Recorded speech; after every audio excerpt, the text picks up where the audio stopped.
Today we will talk about the OS command injection, server-side template injection.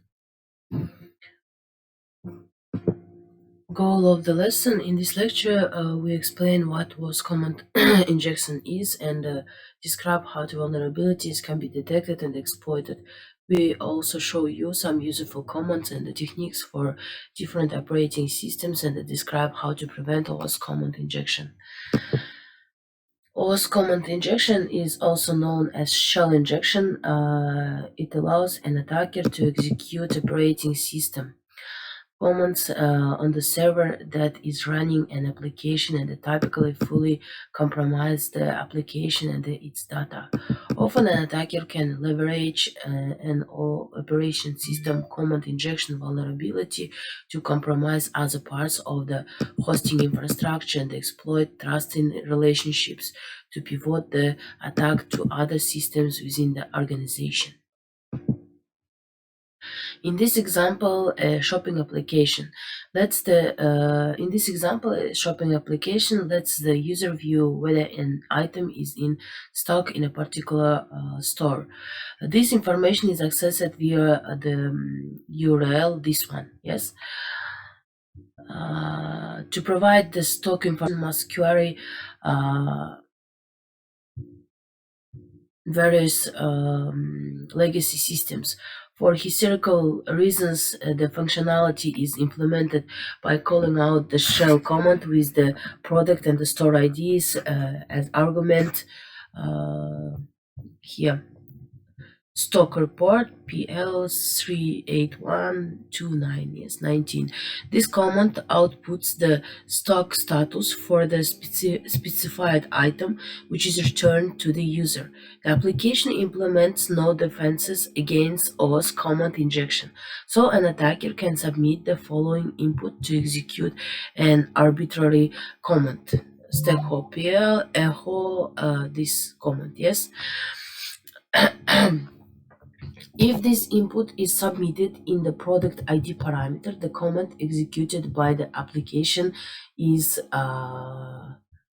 this one. The echo command causes the supplied string to be echoed in the output. This is a useful way to test for some types of OS command injection. The end character is a shell command separator. In this example, it causes three separate commands to execute one after another. The output returned to the user as this one. Error product ID was not provided. This is command not found. The three lines of output the three lines of output demonstrates that the original stock report PL command was executed without its expected arguments and so returned an error message. The injected echo command was executed and the supplied string was echoed in the output. The original argument 29 was executed as a comment, such caused an error. Placing the original command placing the additional command separator end after the injected command is useful because it separates the injected command from whatever follows the injection point. This reduces the chance that what follows will prevent the injected command from the executing. After you are identifying an OS command injection vulnerability, it's useful to execute initial commands to obtain information about the system. Below is a summary of some. Here in the slide, you can see some commands that are useful on Linux and the Windows platforms. Let's say name of current user, it's the same. Operating system, uname it's for the Linux and for the Windows it's var. Network configuration for the Linux ifconfig, for the Windows ipconfig all, and etc. Blind OS command injection. Many instances of operating system command injection are blind vulnerabilities. This means that the application does not return the output from the command within its HTTP response.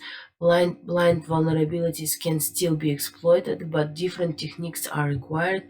As an example, imagine a website that lets users submit feedback about the site. The user enters their email address and the feedback message.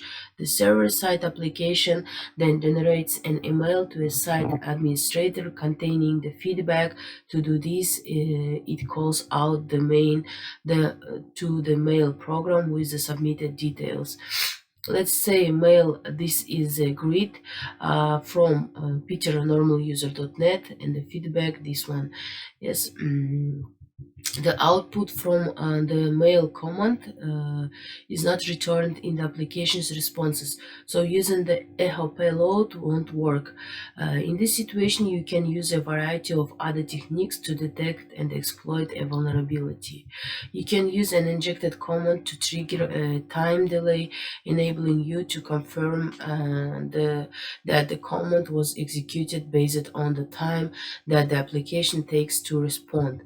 The ping command is a good way to do this because lets you specify the number of ICMP packets to send. This enables you to control the time taken for the command to run, like this. This command causes the application to ping its loopback network adapter for 10 seconds. The different shell meta characters have supply different behaviors that might change whether they work in certain situations. This could impact whether they allow in-band retrieval of command output or are useful only for blind exploitation. Sometimes the input that you control appears within in quotation marks in the original command. In this situation, you need to terminate the quoted context using or before using suitable shell meta characters to inject the new command.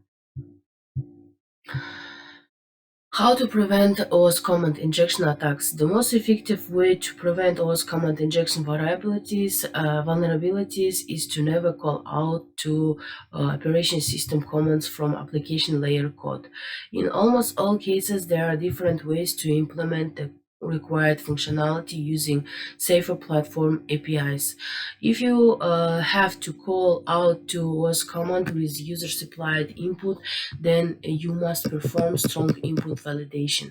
Some examples of effective validation include validating against a whitelist of permitted values, validating that the input is a number, validating that the input contains only alphanumeric characters, no other syntax or white space.